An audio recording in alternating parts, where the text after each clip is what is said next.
Ay, nako.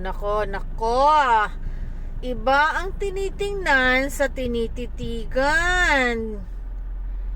Mr. Senate President, kung gusto mo na mahalin ka ng tao na organic dahil gusto mong umakyat ang posisyon mo, ipakita mo sa amin na karapat dapat ka.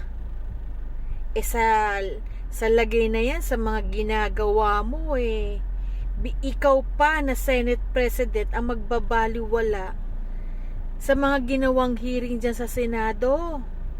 Pinapakita mo sa amin na one-sided ka, na meron ka ng tinititigan. Paano pa kami maniniwala sa'yo sa mga susunod na panahon? Sir, ano na? Diba? Dikit kayo ni Tatay Digong?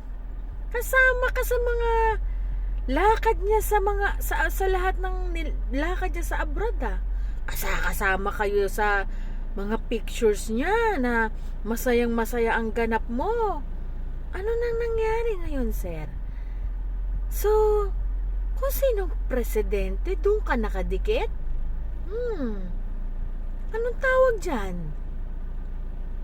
Anong tawag sa mga taong kagaya niyan? Tingin mo, sir, habang panahon, Senate President ka? Habang panahon, nasa Senado ka?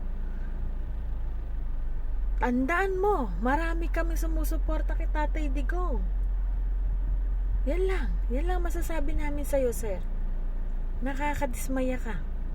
Hindi ka karapat dapat dyan sa Senado at hindi ka karapat dapat dyan bilang maging Senate President. Yan lang. Babush.